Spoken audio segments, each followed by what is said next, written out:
So thank you, Akshaya Pradeep, for that very generous introduction.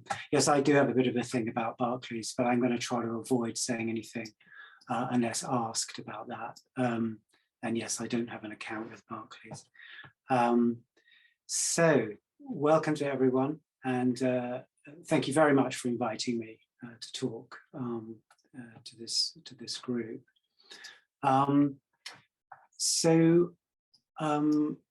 I think I'll start with a little story, which is a Zen story. And as you know, Zen stories are always quite short, as is this one. This is a story told by Zen teacher Pamela Weiss, who talks about the end of her time at the monastery where she was practicing for many years. And she describes how she, the ritual of her exiting the monastery on the last day. And she said that on the last day, as she slowly walked towards the exit door, a wooden block was struck rhythmically in that sort of usual pithy Zen fashion. And the abbot spoke these words. He said, "This monk now leaves this monastery and enters the marketplace with gift bestowing hands." So I was really drawn to that evocation of the Dharma as a gift to the world, a reminder of its richness, and it also, that story also speaks to the generosity of sharing it. So today I'll actually not be saying anything I think you don't already know. My invitation would be to really treat what I'm saying as a reminder of the potential of the tradition that has been handed down to us. I also hope to inspire perhaps you to go out and offer some of this richness to the world, which I think really needs Buddhism more than ever. So I want to say a little bit about the title, Love in Action. So Love in Action actually comes from a little cloth badge that's now fairly popular in XR circles. When I say XR, incidentally, I mean Extinction Rebellion, if you're not in the club. And this Love in Action, I suppose it's a patch really, you know, that you can kind of stick to your clothing on a march, struck me as really quite beautiful. I was attracted by the way it brings the essential guiding force of love into the sphere of protest. So that's going to be the title. Incidentally, if you're an XR frequenter, there's also a badge that says love is action, which I don't really quite buy, frankly. I think love is action if it comes from compassion, but I don't think that would look very kind of pithy on the badge. So my talk will not all be about love, as you'll see, but also about its close sister, compassion, and the balancing force of wisdom. I'm going to touch on what love and wisdom in action looks like, or what it can look like within our faith tradition. Just take my watch off here to time myself. Yes, so you may be familiar with this quote from Friedrich Buchner, who's a theologian. He invites us to find our calling in, quote, the place where your deep gladness and the world's hunger meet. The place where your deep gladness and the world's deep hunger meet. So I think this orientates us to inquire within, to respond from the heart and not just to react, so that our response can be appropriate and respectful to ourselves and to the world. So I think immediately we're in the territory of the Bodhisattva, Avalokiteshvara, she who hears the cries of the world. So let's take a moment to witness, to press our ear to the pulse of the world, to hear its cries, which you know, I'm sure, if you're on this call, is in dire trouble at the moment. The news is not good and it's getting worse. So I'm just going to read now a few facts from the climate and ecological emergency and allied problems. I have to say, I really struggled to compress this. There's so much out there that's so troubling. I wanted to include it all, but I've missed out certain elements simply because of time. But I'm sure you'll get a sense of the problem. Okay, so I'm just going to read. The amount of carbon dioxide in the Earth's atmosphere is approaching a level not previously experienced by humanity. The last time carbon dioxide levels were at this level was about 3 million years ago, when sea levels were 20 meters higher than today. Current policies presently in place around the world are projected to result in about 2.7 degrees of warming, but up to 5 degrees of warming by the end of the century. The past 8 years were the hottest ever recorded, according to the World Meteorological Organization. There are many crises which intersect with climate change. For example, we're in the midst of the 6th mass extinction event on Earth. We've lost 69% of all wild animals since 1970. So, in other words, in less than a human lifetime. The oceans are rising twice as fast as 30 years ago. Acidification and temperature increase is causing mass die-offs of coral reefs, which are the breeding grounds for fish and feed a large proportion of the human population. Glaciers and ice are in retreat across the planet. The Arctic is warming 4 times faster than the rest of the planet. Rain was recorded for the first time on the summit of the Greenland ice sheet this year. And Antarctic ice sheet is at its lowest level ever. Industrial agriculture is depleting the fertility of our soil. If current practices continue, our soils have about 60 years of production left in them. And groundwater is down by about 50% due to overuse by agriculture. The oceans could be fished out completely at current rates by 2048. Climate and related issues are also social justice issues, because poorer communities and countries around the world are most frequently impacted by pollution, lack of access to food and water, and climate change, although they've done the least to contribute to the problem. In 2018, the World Bank reported that up to 200 million people may be forced from their homes by climate change impacts by 2050.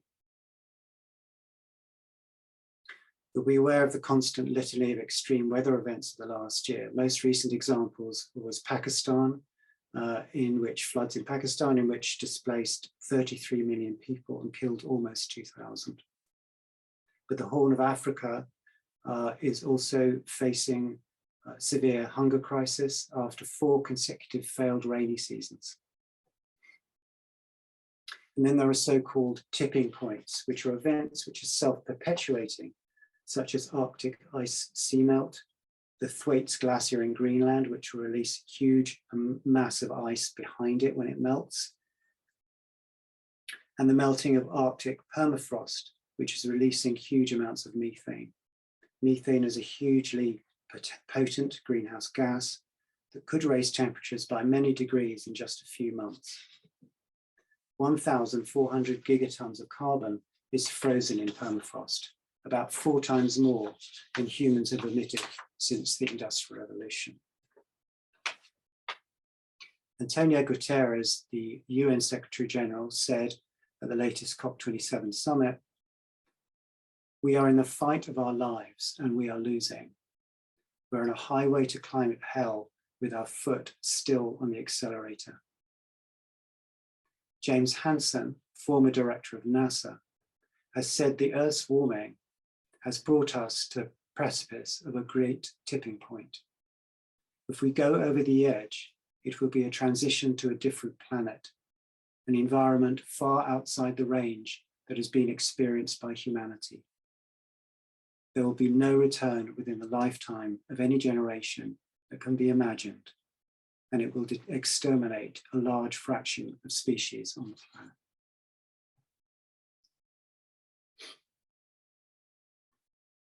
So let's just take a minute to sit with this, to sit with the impacts of these facts.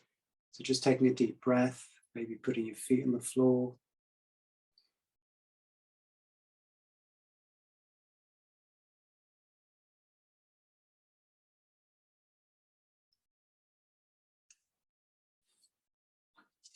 And as we sit together, friends, I'd just like to read you some words from Joanna Macy. This is a dark time, filled with suffering and uncertainty. Like living cells in a larger body, it is natural that we feel the trauma of our world. So don't be afraid of the anguish you feel, or the anger or fear, because these responses arise from the depth of your caring and the truth of your interconnectedness with all beings.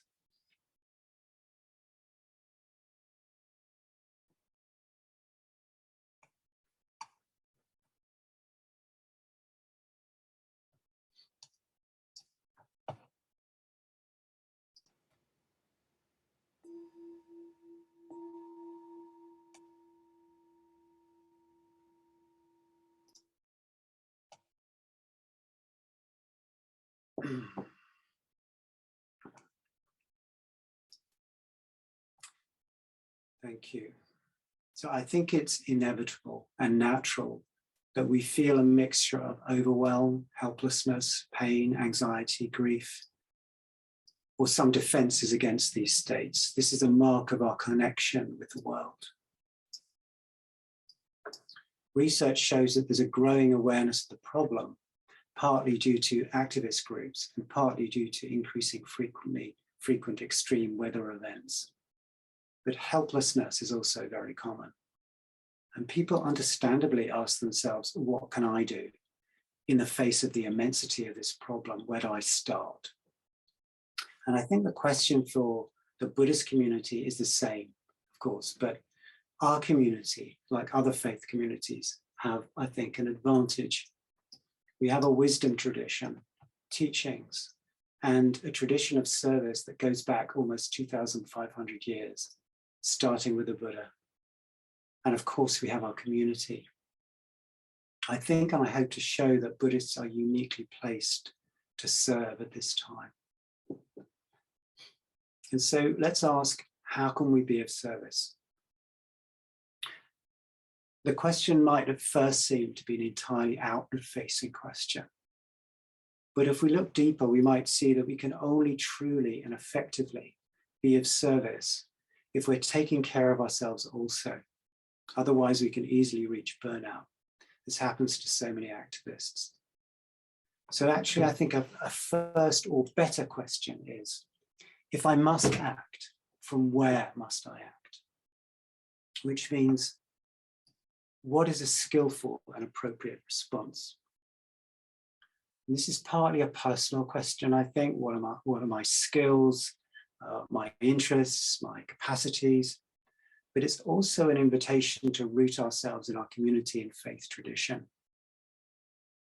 Drawing from this rich soil helps us to ensure that we're not depleted by our work in the world, that we remain balanced and conscious of ourselves and of our motivation.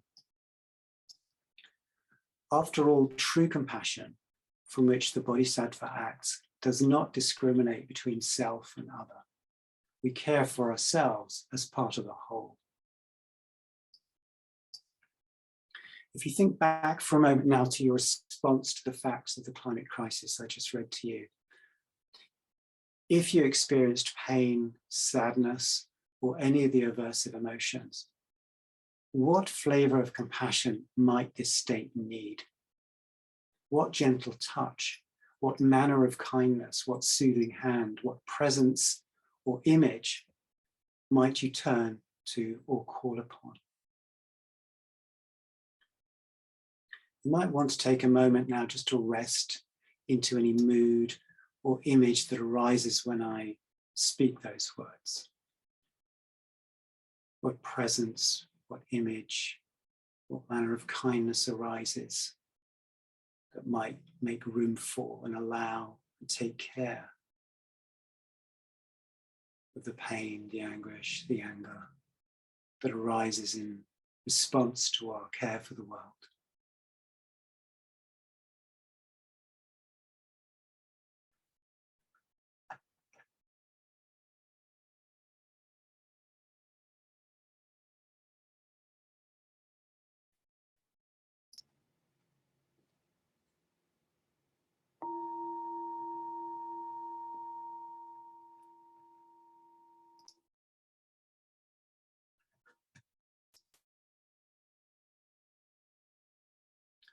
Thank you. So we may find, and this has been my experience, that our immersion in compassion for ourselves and the world, as it becomes deeper, the distinction between inner and outer becomes less distinct. We might find ourselves sensitized and more deeply moved than we thought possible. Perhaps by the sight of a tree being felled in our neighborhood, a photo of an emaciated child, or as I saw recently, a video of a baboon clinging to the last tree in a devastated clear-felled forest in Indonesia.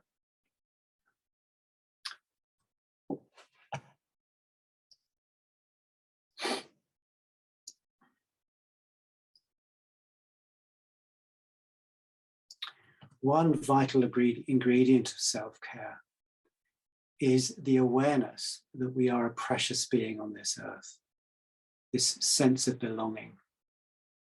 As many of you know, I'm sure all of you know, when Mara is assaulted, when the Buddha is assaulted by Mara with doubt about his right to awaken under the Bodhi tree, the Buddha was initially shaken, but then he answered, not by saying anything, but by reaching out and touching the earth.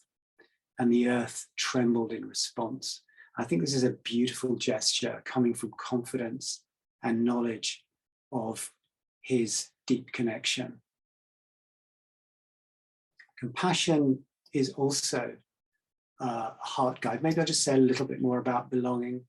One of the consequences of what in the West we might describe as self-punishment, self-hatred, is one of the consequences of that is a sense of dislocation and dissociation, disconnection from the world, disconnection from our community. So this action that the Buddha took in the under the influence of what we in the West might call sort of a punishing voice, the action that he took reconnected him with the whole, with a sense of connection and community. And that gives us power, it gives us a sense of strength through a sense of belonging. Compassion is also a heart guide to what really matters. What do we really care for? What do we really care about? So echoing my earlier quote that I read you from Frederick Buechner, Howard Thurman, a philosopher and civil rights leader, said, "Ask what makes you come alive and go and do it, because what the world needs is more people who have come alive." Compassion for the world leads to compassionate action. It's hard to imagine how it could be otherwise. As the Buddha said in the Metta Sutta, just as a mother would protect her only child with her life, even so, let one cultivate a boundless love towards all beings. And Thich Nhat Hanh has said, compassion is a verb. But perhaps I need to remind you, compassion is not always soft. It can be fierce. And this is brought to us by another deity, the Bodhisattva Vajrapani, the embodiment of fierce compassion. The figure of Vajrapani exudes flames and stands in the warrior pose. Fierce compassion edges us close to the energy of anger, but it isn't anger, because fierce compassion is rooted not in the motivation to cause harm, but by the motivation to protect what is vulnerable to harm. There's a hand gesture or mudra that expresses this. It's the Abhaya mudra. Many of you may be familiar, but it's an extended arm with the palm outward in a stop gesture. It's expressive of fearlessness and protection. There's a story from a teacher, Buddhist teacher and a fellow activist who I know well, who during an XR action occupied a hotel to prevent an oil and gas conference being held there. And in the way he did that was he stood behind one of the glass doors and stuck his hand to the door, facing outward, obviously, he was inside, so that no one could get in. He realized it felt powerful to him, but it was only some time later that he realized that he'd inadvertently adopted the Abhaya mudra. I think this is a beautiful example of taking our practice into activism, of which more later.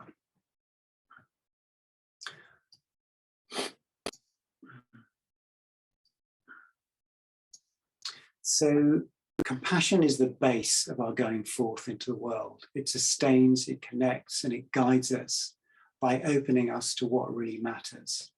And in its fiercer form, it is the engine of determination and the engine of power. But we can become overwhelmed by the intensity of compassion and start to feel what's called compassion fatigue. And Roshi Joan Halifax has written rather a beautiful book actually about empathy, where she says that we tip from a state of empathic connection to what she describes as empathic distress, which is a feeling state in which we're taken over. So we need balance. There is, of course, a difference between empathy and compassion, but I'm just making a little segue there, and hoping you won't notice.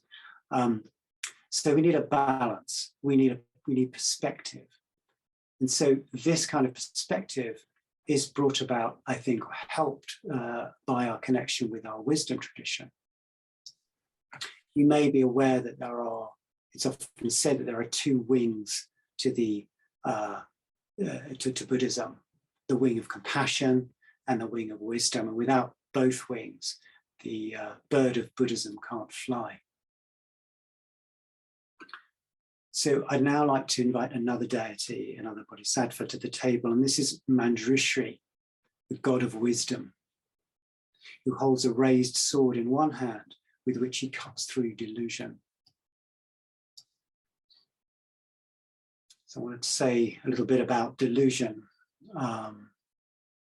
and how their identification of these delusions and the resolution of these delusions can help us to maintain balance, energy, and flow. So the first delusion is the appearance of the permanence of things. The appearance of permanence. We can perhaps agree that while the storms of climate-driven weather events sweep across our world, that we need to honor our internal emotional weather systems, as we've done. The storms of grief, anger, and anxiety which live through us are an echo of our world's pain and a mark of our intimate connection with it. But we are invited by our wisdom tradition to acknowledge this truth, that everything that grows eventually dies. And what we are seeing with climate impacts and ecological breakdown is a sign of this, evidence of this. This is the truth of impermanence, of anicca. It's the history of all civilizations, which must include our own, that they all decline and fall. They all collapse eventually. The Mayan civilization, the Greek civilization, Roman empires, all of which must have felt eternal at the time. They all collapsed eventually. And it's also the history of our 4 billion-year-old planet on geological timescales.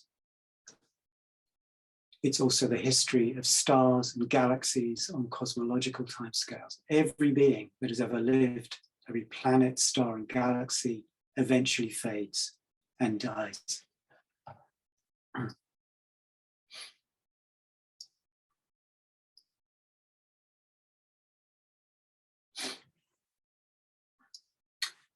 In response to this, we may notice grief, we may notice relief or relaxation into this wider perspective, but a part of us might rise up in protest. Decline and extinction surely is what happens to other civilizations in history. It can't happen to us.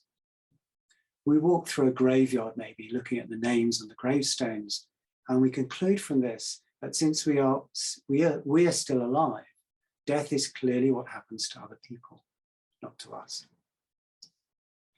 And of course, our culture presents us with a multitude of glittering distractions that seem to affirm this. Hypnotized by mobile phones, entranced by the shiny goods in shopping malls, or by soap operas and the cult of celebrity, we remain blissfully preoccupied in the consumption patterns which feed the eternal trajectory of economic growth. Against this, our own death and that of our society seems most improbable, if not ludicrous. And those who try to bring it to our attention, annoying, eccentric, and deluded. Witness the outrage towards Just Stop Oil protesters or Extinction Rebellion protesters recently. And then someone close to us dies, or we hear about wildfires in a country like ours, such as the USA, and we're brought up short. Perhaps only for a moment, and we're aware of something on the edges of consciousness lurking there, like an unwelcome visitor which says, yes, you too. Or in the case of societal collapse, us too. Our wisdom teachings invite us to make this visitor welcome so that we can be free. This deeper truth can usher us into a richer, more vibrant, more expansive landscape. If we can let go of the effort of denial and resistance, we can relax. This is an important antidote in my experience to the despair and depression that is probably inevitable when we move towards consciousness of the mess we're in. So I'd like to read to you from Thich Nhat Hanh now. He says, mass extinction has already happened 5 times, and this one is the 6th. According to Buddhist tradition, there is not birth and death. After extinction, things will reappear in other forms. So you have to breathe very deeply to acknowledge the fact that we humans may disappear in just 100 years. You have to learn how to accept this hard fact. You should not be overwhelmed by despair. The solution is to learn how to touch eternity in the present moment. This present moment is full of wonders. And Joanna Macy has said the same thing in her own language. She says, this may be the last gasp of life on earth.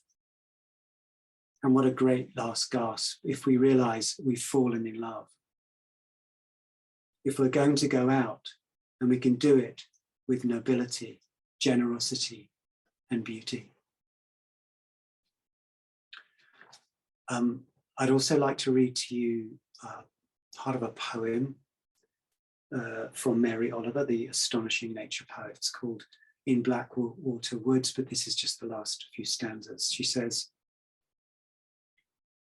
"To live in this world, you must be able to do three things: to love what is mortal, to hold it against your bones, knowing your own life depends on it, and then, when the time comes to let it go, to let it go."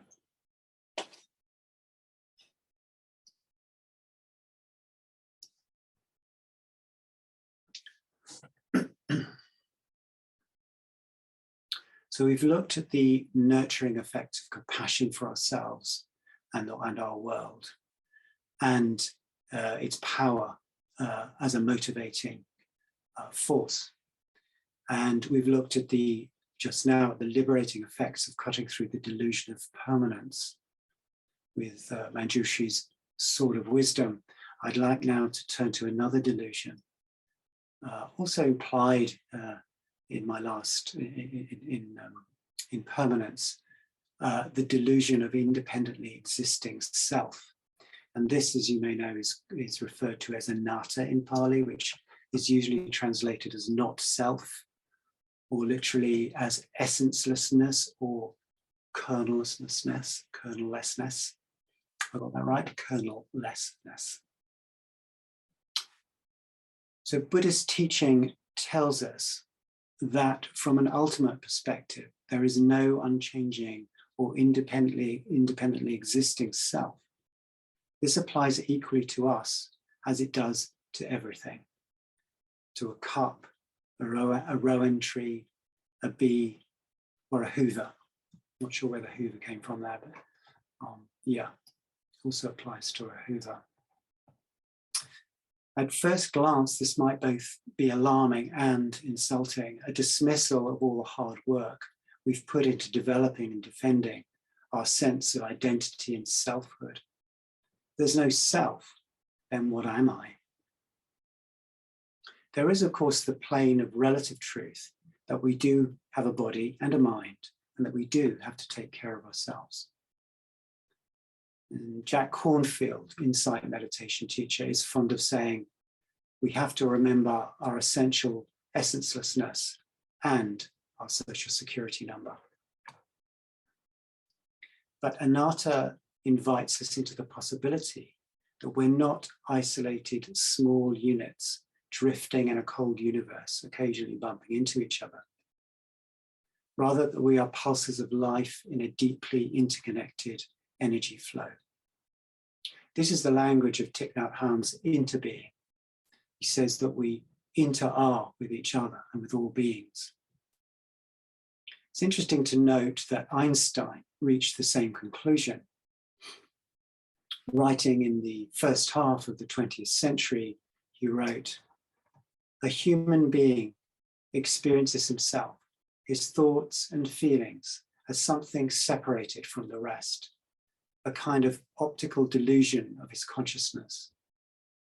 This delusion is a kind of prison for us, restricting us to our personal desires and to affection for a few people nearest to us. Our task is to free ourselves from this prison by widening our circle of compassion to embrace all living creatures and the whole of nature in its beauty." So we can see here perhaps the connection between the delusion of permanent, separately existing self and a life of lonely isolation. Dukkha, or suffering, is the inevitable outcome of ignorance of anatta. If we experience ourselves as separate in this way, we are in a world of me and not me, fertile ground for treating others and other life forms not like me as different or lesser or better than. A hierarchical world where inevitably we are either more than, lesser than another. The consequences for us are clear, as Einstein implies. Our life becomes denuded of respect and care, robbed of the sacred. Nature becomes a resource which we can use and plunder without pity or consequence. But if we can enter the truth of interbeing, we find ourselves of the world, not simply in it. We experience the richness of belonging, and then, because we're part of them and then part of us, we become constitutionally unable to cause harm to other beings. So I'd like to read to you again from Joanna Macy. And this is a conversation that she had with John Seed, who was an activist and campaigner. Yeah. She was having a conversation with him, I think, about the rainforest and his activism in the rainforest. And she writes, among those who are shedding these old constructs of self, like old skin or confining shell, is John Seed. One day we were walking through the rainforest in New South Wales, where he has his office, and I asked him, you talk about the struggle against the lumber interests and politicians to save the remaining rainforest in Australia, but how do you deal with despair? He replied, I try to remember that it's not me, John Seed, trying to protect the rainforest. Rather, I'm part of the rainforest, protecting itself. I am that part of the rainforest, recently emerged into human thinking.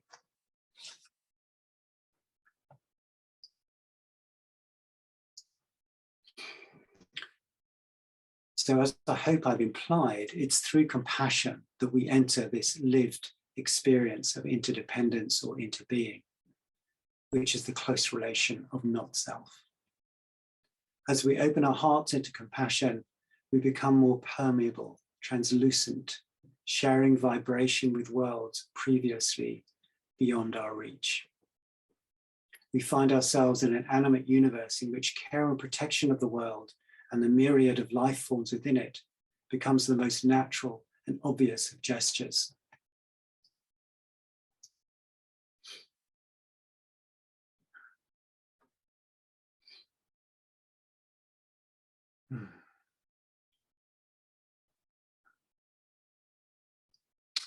So there's another strand in our tradition which is vital, I think, and that is the power and potential of community or Sangha. In 1993, Thich Nhat Hanh predicted that the next Buddha will emerge not as an individual, but as a Sangha, as loving community. And rather more fiercely, Joanna Macy said about those drawn to activism, she said, don't you dare try to do it alone. Which I thought was good, but she'd obviously never met Greta Thunberg, who clearly did do it on her own, sitting on a rainy Swedish pavement. Bill McGibbon was famously asked, actually Bill McGibbon was the founder of 350.org. He was asked at a conference, what can I do as an individual? And he said, stop being an individual.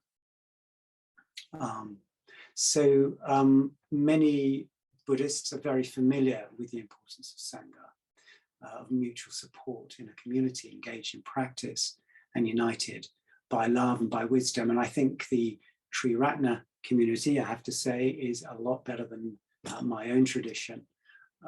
Triratna has a very strong leaning towards community and the value of that. Within the Vipassana tradition, it's yeah, we kind of nod towards community, but it doesn't happen a lot. So I think the sense of community, the value of that, which is preserved within certain Buddhist traditions, is very much in contrast to modern culture, where isolation and depression are pretty rife. I think it's the lack of bond and lack of shared tradition and ritual, partly as a result of our consumer culture, as well as a dependence on technology, that makes our society both a difficult place to live in, but also very, very vulnerable to the impacts of climate and ecological breakdown. So Buddhists, along with other faith traditions, have kept alive and can model the value of community and community spaces, and they have this to offer. I suspect that places of safety and gathering will become ever more important as a society unravels in the coming decades.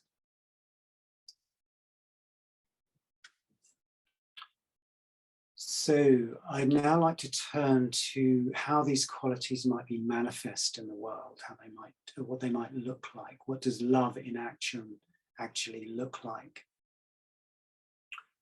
There are many venerable examples of what is referred to as engaged Buddhism, which is a term first used by Thich Nhat Hanh. But firstly, we might turn to the Buddha himself for inspiration. Excuse me.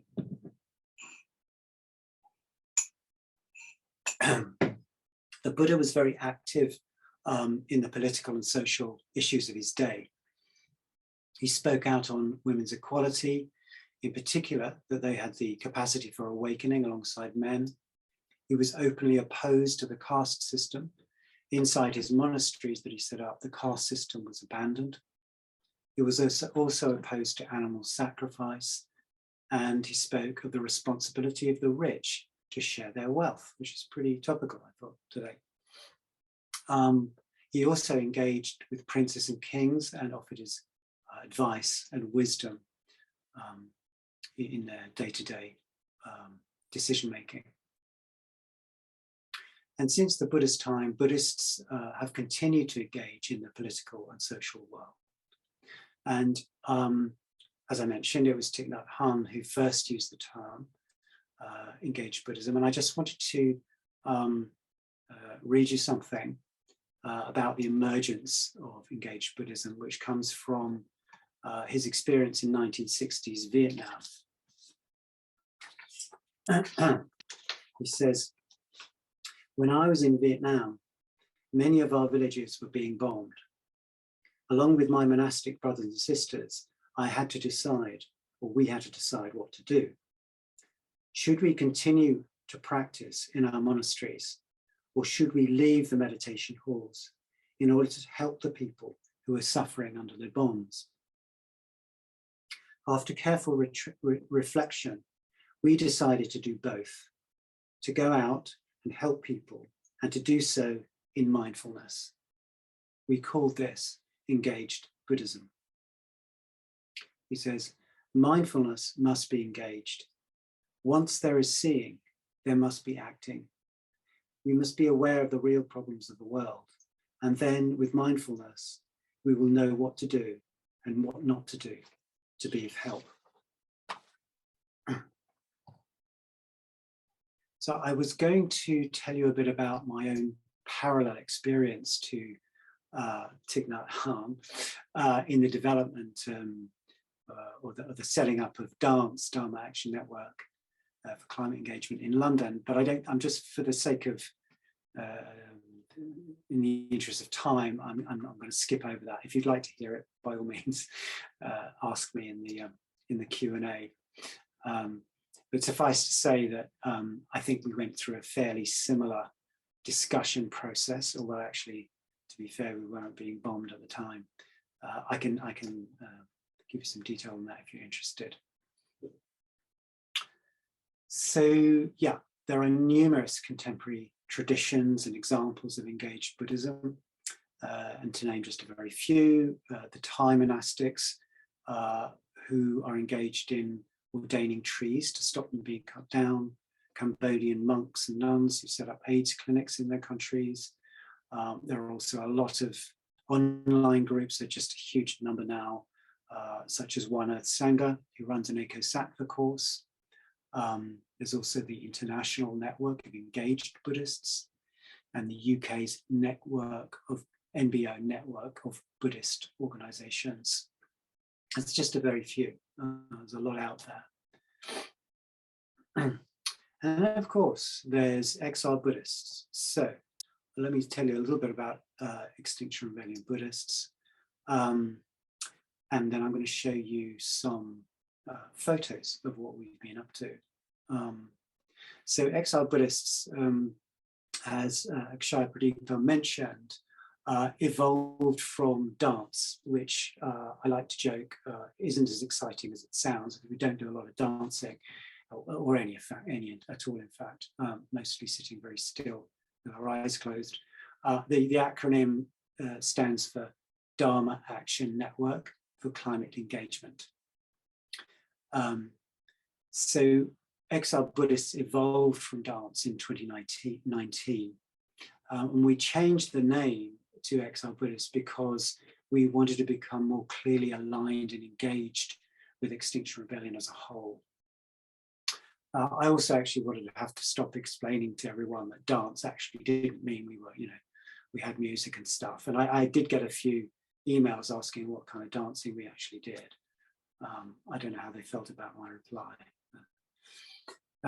Yeah, so I'd like to show you some photos of dance and Exiled Buddhists in action, which illustrate our particular iteration of love in action. So I'd invite you to notice what you're feeling as I scroll through, and feel free to post your responses in the chat, either during or after.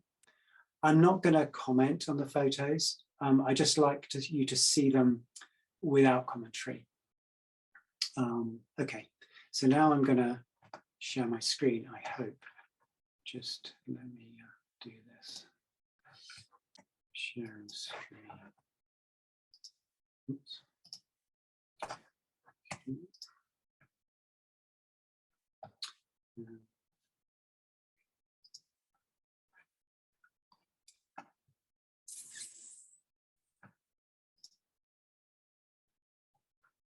Oopsie, let me just move. I don't know if I can move that. Let me just, oops, skip. Let's move that out of the way. Let's try again. Okay. Right, so I'm just going to scroll through. Yeah.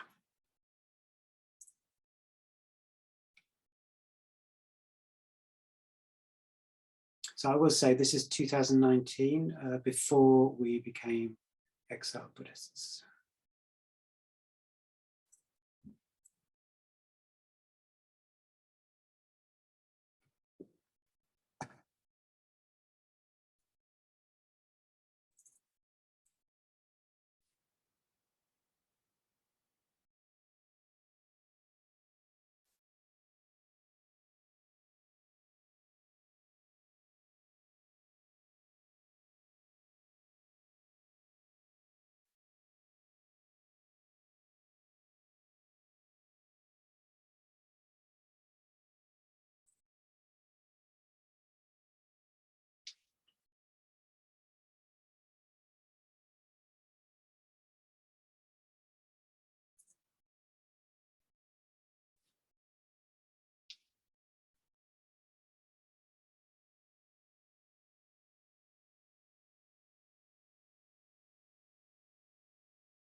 Okay, so yeah, do feel free to post chat, responses you might have had to that.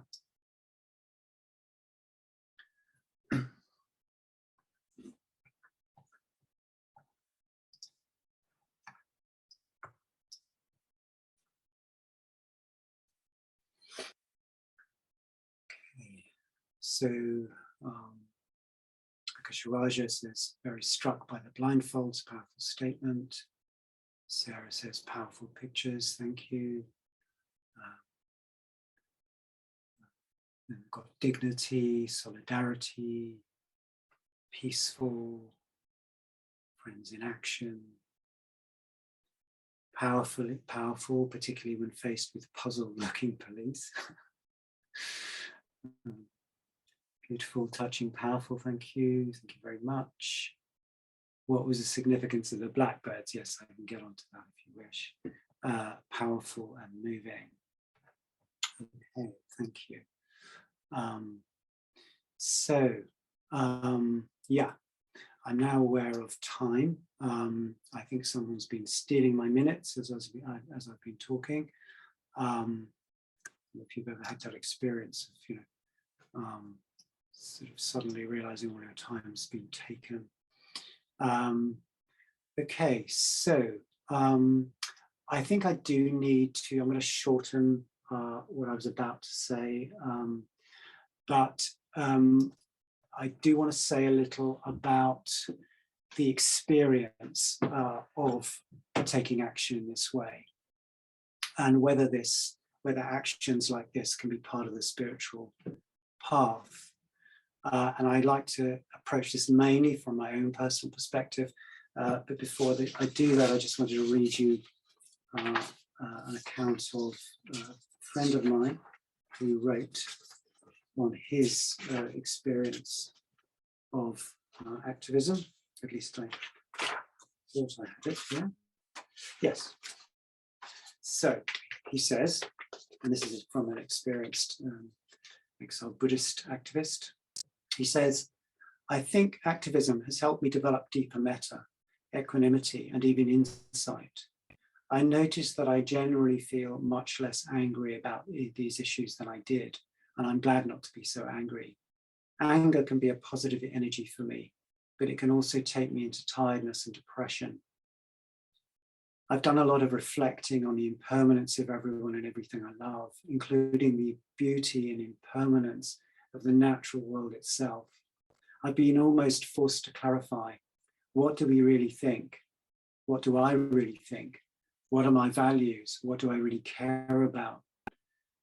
I've been almost forced to look after my heart, to nourish and connect with my spiritual inspiration, a deeper energy.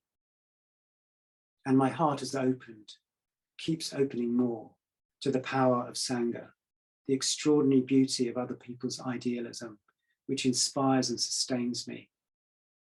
I feel free, richer, happier, and more authentically myself. I do actually feel like I've been touching the earth more, coming into a closer relationship with reality, both internally and externally. So that's beautiful. I really can't do better than that in terms of my own sharing of the effects of direct action. Just a few things, I think, I'd like to say.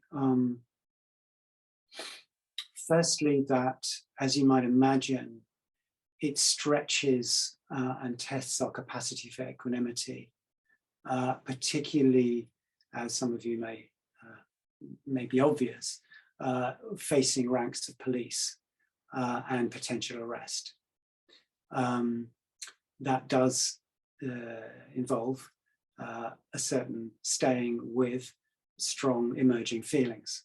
But I have to say that it's easier than it looks in the sense that there's a very strong sense of bond and kinship with the group as we sit, a very strong sense of holding at this time. And this kinship inspires an intensified commitment, I think, a shared determination to do what needs to be done, and the affirmation of the rightness of what we're doing. There's just a couple of other things just to say. I was surprised when I first sat in the street how easy it was to reach a state of tranquility. And thinking about it, it's a bit like noise bathing. There's so much noise going on around you that the distractions of your own mind that might usually take you away are kind of drowned out. And I also want to say, probably as you experienced just then, that there's a striking power, I think, to stillness and contemplation in a busy, endlessly moving street. It broadcasts, I think, a very countercultural message. And as you know, the Buddha described the Buddhist path as against the stream. I think our public meditation demonstrates the possibility and the necessity of slowing down, of reflection and stillness. I think when I was writing this, I thought maybe we could claim that these frontline meditation actions are a Western version of sitting in the charnel grounds, which you may know. Charnel grounds are burial grounds in the Far East, where aspiring monks are invited to sit, so they're exposed to decaying bodies and burning bodies and bodies being eaten by animals. I mean, you know, I wouldn't claim that this is quite so intense, and I think for us, you know, tea shops are a little bit more available, but I think it's a reasonable connection to make. Just to say also, we do find people joining us spontaneously during meditations. So I think we have an impact on our fellow activists who are meditators or Buddhists. And also the impact on police is interesting. And if you're interested in that, I can talk to you in the Q&A about that. Okay, I want to say more, but I won't. Yes, I will say one more thing. That what I've showed you there is one possible route, one version, one way in which we can express our love for the world. It's what Joanna Macy refers to as holding actions or mitigation, which is essentially trying to stop bad things happening or slow them down. So we're sitting in a bank or outside a bank, happens to be Barclays. Well, it's Barclays every time, let's be honest. With the intention of stopping them functioning. So that's mitigation. There's another strand in activism which has become stronger over the years. This is called adaptation. And I think Akasha Raja will be talking about deep adaptation tomorrow, as I understand it. Deep adaptation is a movement that invites acceptance and move into the acceptance of the likelihood of collapse and all the emotional work that needs to be done in order to achieve that state, to recognize that. And it's also linked with movements like Transition Town, for example, or tree planting or local markets. It builds local resilience in preparation for inevitable climate impacts. Finally, a word on results, which again is a uniquely, I think, Buddhist, well, almost uniquely Buddhist, certainly spiritual approach or gift. I want to quote Thomas Merton, who's a theologian and monk and mystic, who says it this way about results. He says,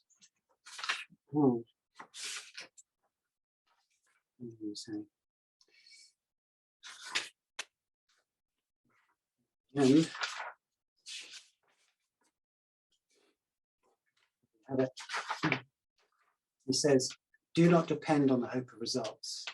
You may have to face the fact that your work will be apparently worthless and even achieve no result at all, if not perhaps results opposite to what you expect. As you get used to this idea, you start more and more to concentrate not on the results, but on the value, the rightness, the truth of the work itself.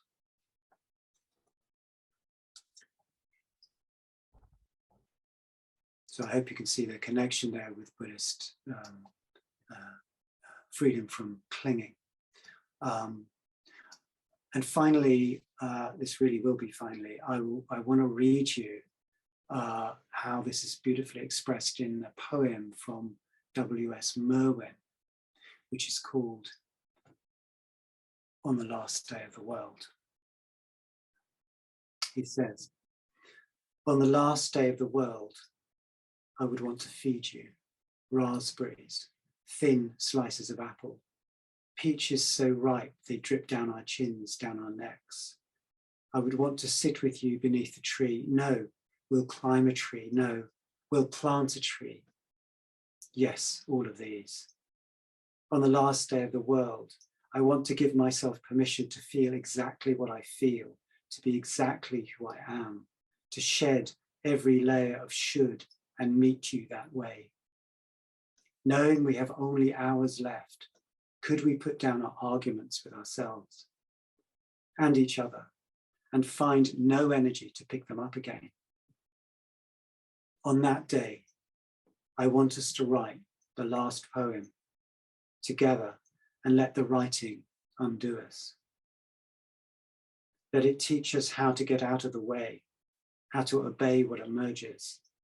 Let's run outside, no matter the weather, and praise the light till the light is gone. And then praise the dark.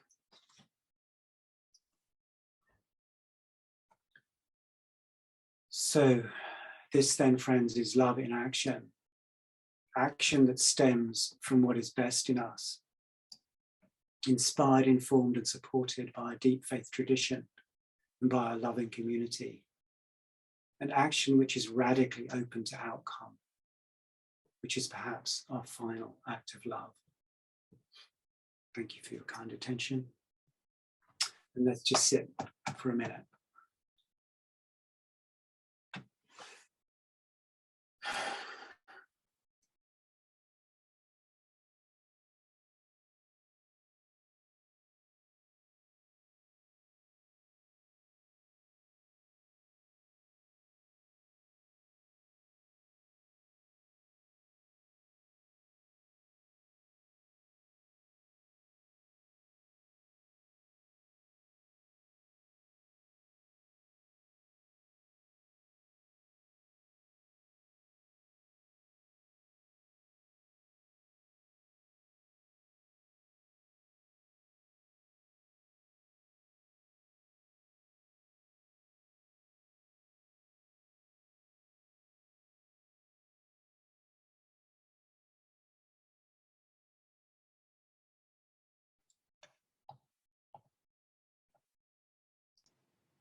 Okay, thank you very much. I was thinking about having breakout rooms, but I don't think there's time. I'm very sorry I've gone on too long.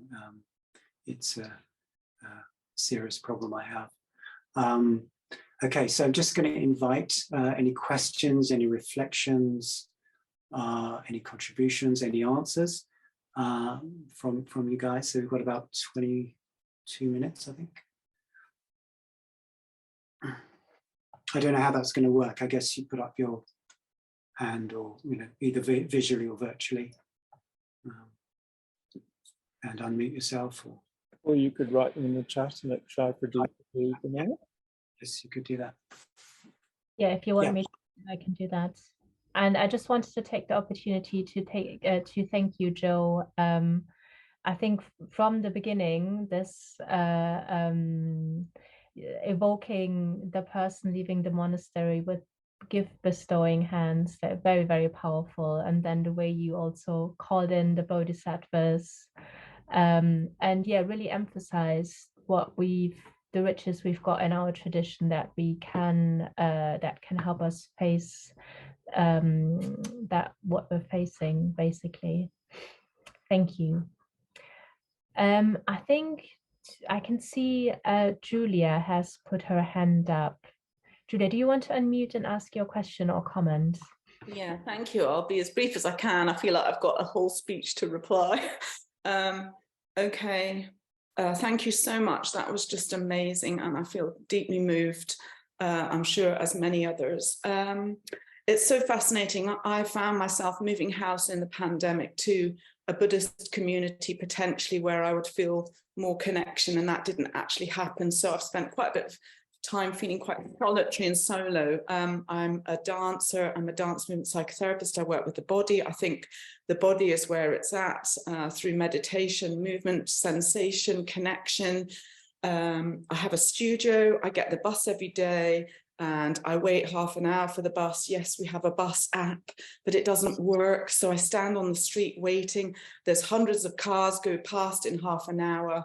Part of where I work is a car place. There's a young guy setting up his business. He's now got trees, selling Christmas trees right on the street. I'm waiting for the bus for half hour. There's this crane lifting these trees into the building.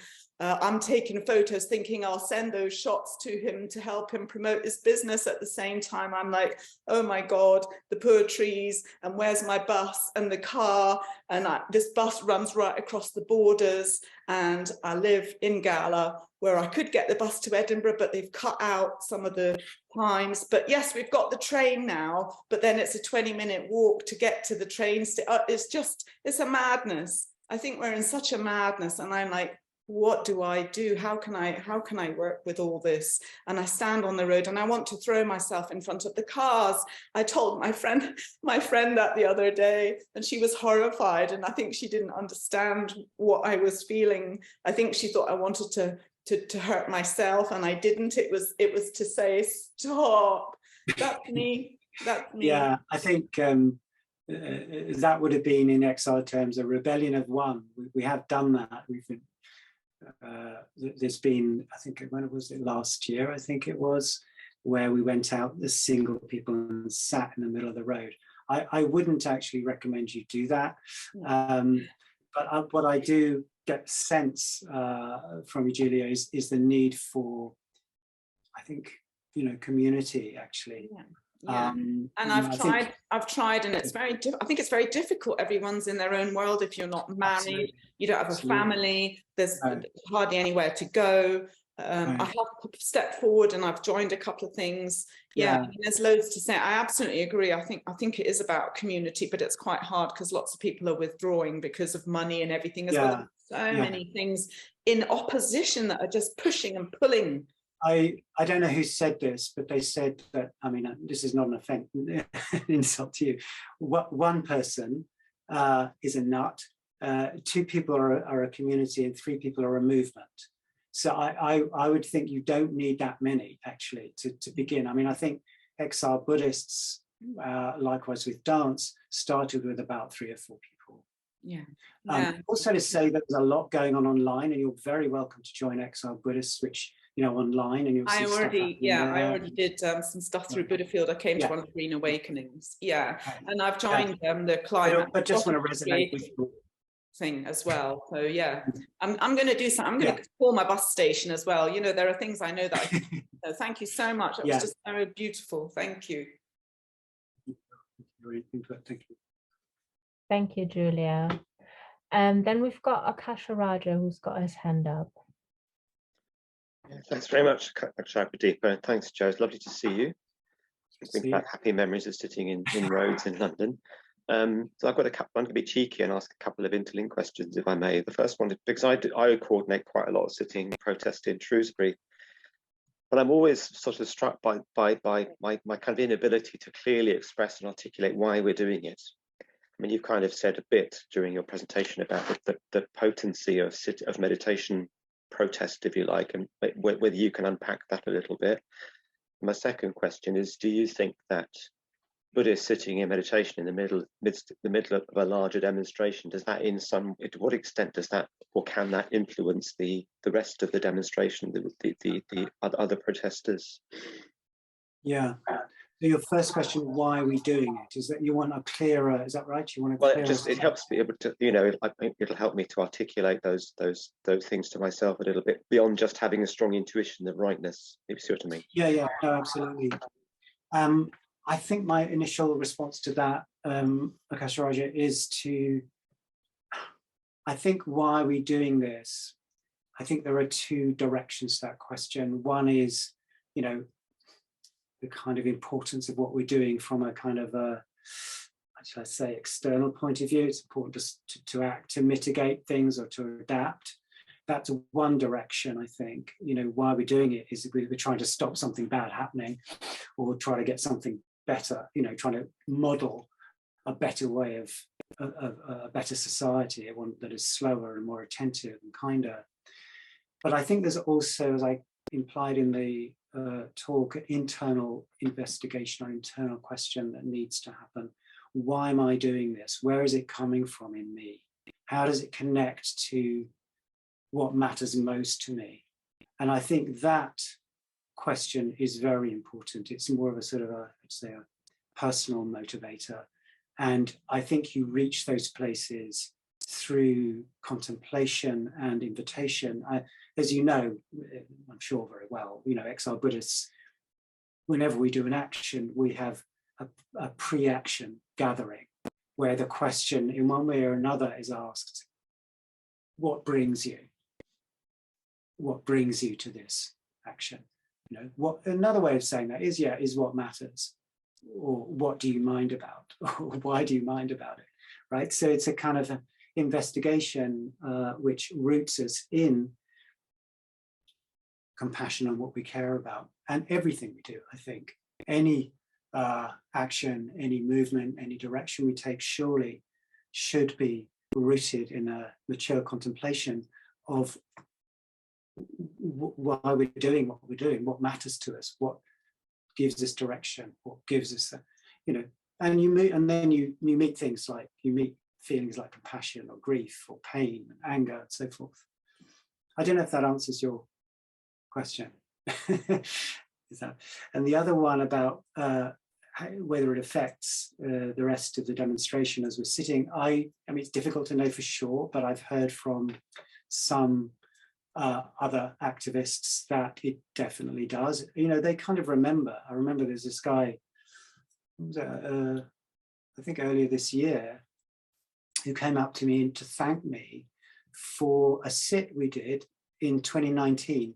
So that first slide you saw when we were still dance, right? That was, it referred to that time. So this was like, you know, what, 3.5 years ago. And he remembered it. You know, I think it's very unusual and very powerful at the same time, or perhaps powerful because it's unusual. So I think it does dial down on the kind of edgy energy that can sometimes tip over into a bit of aggression. So my answer to your question is probably yes. I hope so. And there is some evidence to suggest that. Also that people join us while we're sitting. So, you know, there is something attractive about this, about what we do. And add from my own recollection, actually walking down by Westminster Abbey and somebody sort of basically thanking us for being bodhisattvas. So yeah. I guess in a way I do have some kind of experience of the effect that we have. It's nice to hear it from you. Yeah. Thank you very much. Thank you, Akasha.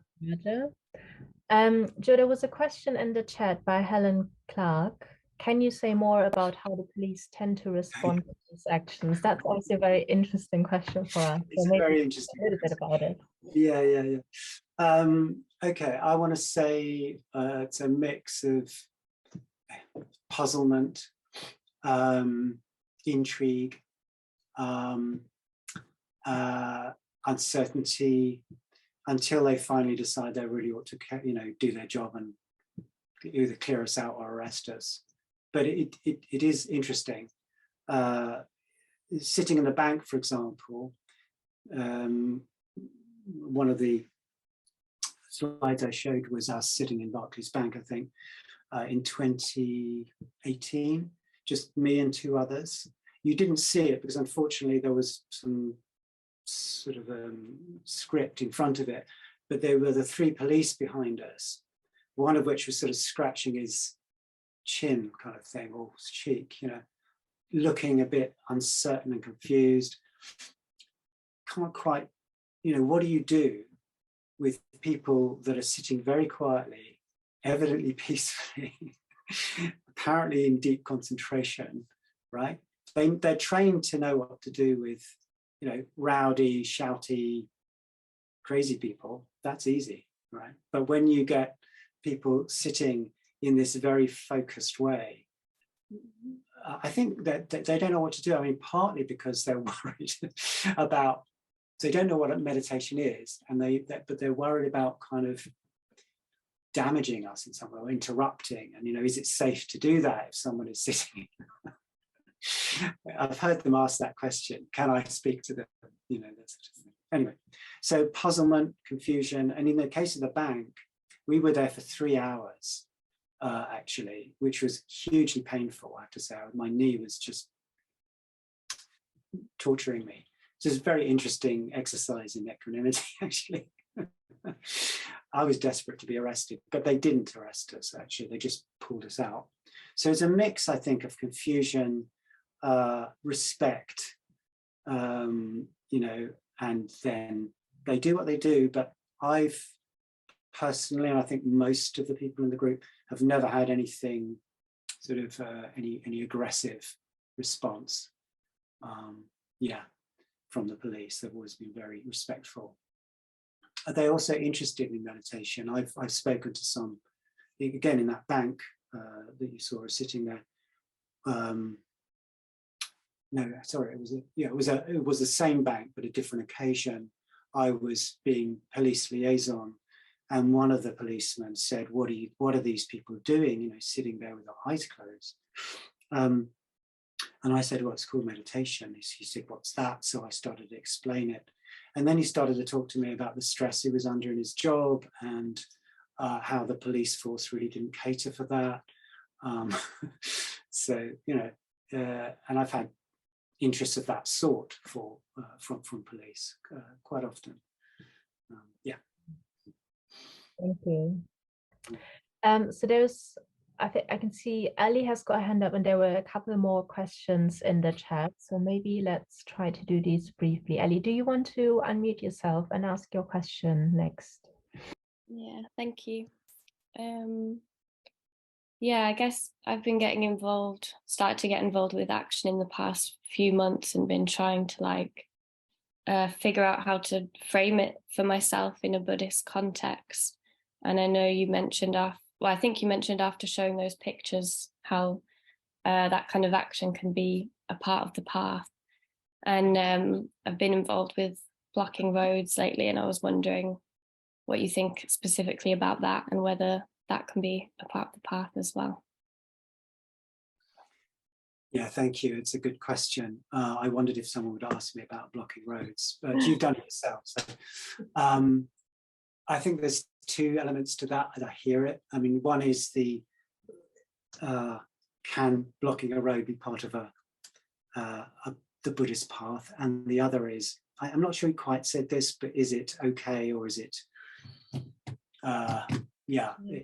is it, you know, because it's sort of breaking the law, possibly, right? Is it allowable within the Buddhist frame, as it were? Yeah.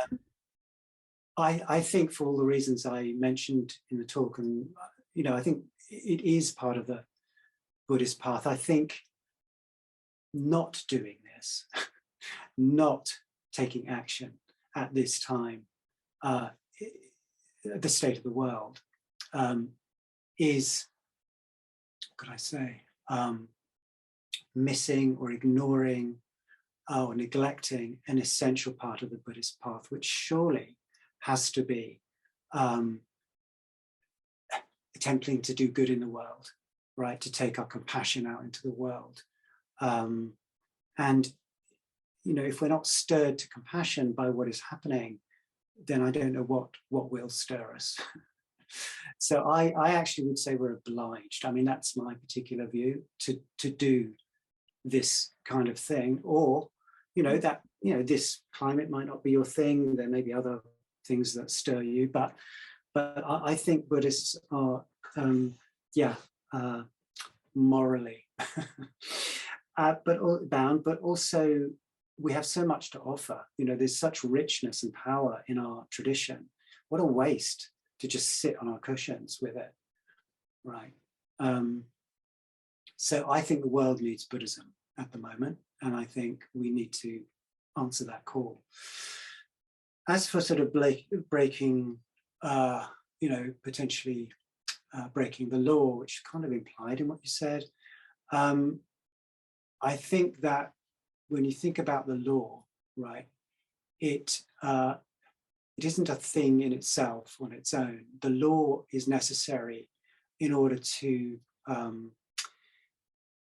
enact morality, right? So we have a law against killing, right? Because it's morally wrong.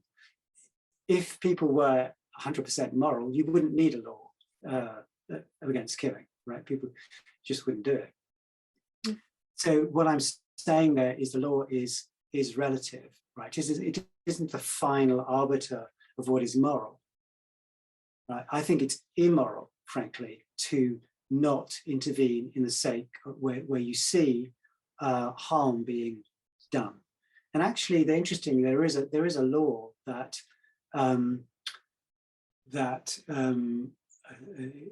it's called what is it called? Necessity, the law of necessity. That you are actually allowed in law.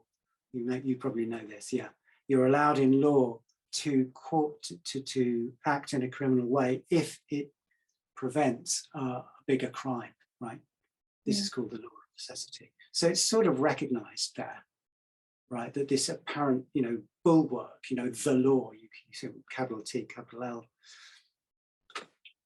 There's a quote, I don't know who it's from, but it's like, laws are only necessary when morality is missing.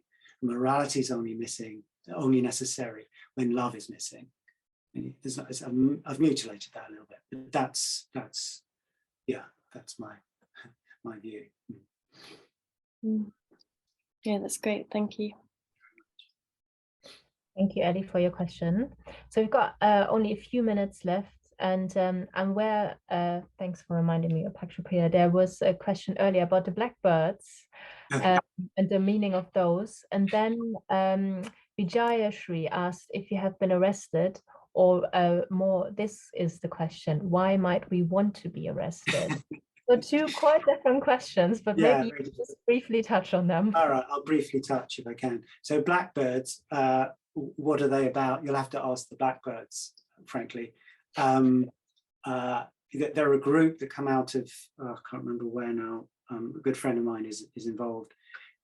It was an inspiration, I think, one of the group heard a blackbird and felt that it spoke to them and spoke of the sort of connection and power of the natural world, and the alarm call of the blackbird sort of, they wanted to, that spoke to them actually. I think it was the alarm call. And they wanted to bring that alarm call into activism. So they dressed as blackbirds to do that. That's what they, I think, kind of manifest. Okay, what was the other one? Have I been arrested and what? Why might we want to be? Yes, I have been arrested. And why might we want to be arrested? Well, I want to be arrested because it meets my need to make a strong statement. And also, when you're arrested, you might get the opportunity to speak in court, which I've done on a few occasions, and that's a very powerful opportunity to reach the legal profession. In my experience, the legal profession come across to be very sympathetic. The magistrates have been very sympathetic to our cause. They're not always, but that's been my experience. So my main reason to be arrested is to make a statement, and it sort of meets also how much I care about this. I'm prepared to do that, willing to do that. Yeah. Thank you. Thank you for, I mean, there's lots more that we could explore here, but I think that's been really thought-provoking, and thank you for sharing your practice and the deep place it comes from. Thanks a lot, Joe. Thank you very much. Beautiful. Thank you for your questions. Thank you.